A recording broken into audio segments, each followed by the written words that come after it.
মালামাল আছে তজুমুদ্দিন উপজেলায় যারাই আছেন, যার যার মালামাল আছেন বাড়িঘর থেকে সবাই একটু সতর্ক থাকুন এবং সেভ করার একটু চেষ্টা করেন। যার যার মালামাল আছে যেভাবে পারেন সবাই একটু সেভ করার চেষ্টা করেন। ভালোর সাথে আছে তারা বেশি সতর্ক থাকে। পানি কিন্তু ঢুকে গেছে, দেখতে পাচ্ছেন এখানে। 5 মিনিটের ভিতরে সব দুইটা যেতে আছে।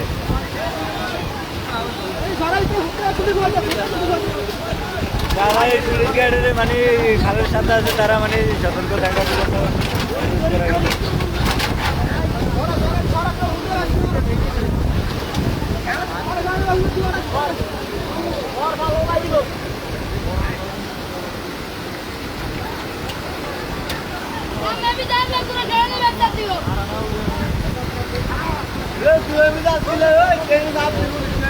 মালামাল বের করার জন্য সুযোগ হয় না মানে।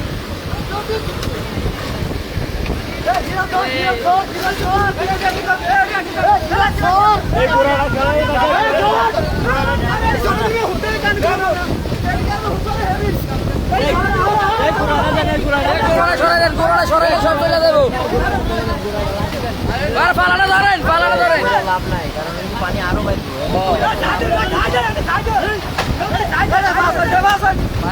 কি অবস্থা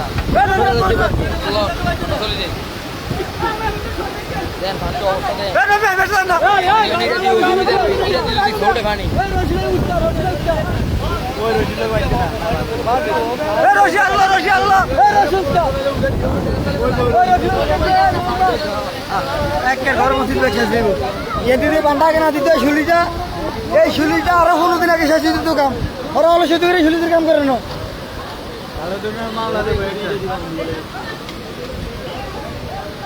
ওরা শুলিদের কাম শেষ দিতে আরো নিম্ন 15 দিন আগে, ওরা আস্তে আস্তে কাম কাম করে খালা থানা বাড়ালে ওরা কাম কাম শেষ করে না, আরো লাখ লাখ মানুষ শেষ দিত।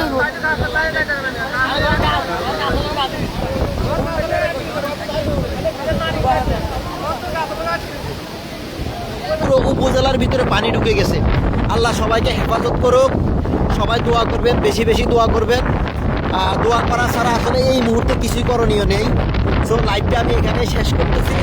সবাই আমাদের জন্য, আমাদের তজুমুদ্দিন উপজেলার জন্য দোয়া করবেন, ভোলাবাসীর জন্য দোয়া করবেন, যত উপকূলবাসী আছে সবার জন্য দোয়া করবেন। এদিকে যাওয়া যাবো, যাই হোক। তারপর আমি লাইভে একটু দেখানোর চেষ্টা করতেছি আমি এদিক দিয়ে বের হবো, দেখি এদিক দিয়ে যাওয়া যায় কিনা। অবস্থা খুবই ভয়াবহ। আমরা যারা তজুমুদ্দিন উপজেলাবাসী আছি, অবস্থা আমাদের জন্য খুবই ভয়াবহ। সবাই দোয়া করবেন, দোয়া করা ছাড়া আসলে এই মুহূর্তে আর কিছু করার নেই।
ধর নবীন ধর আরেকটু এই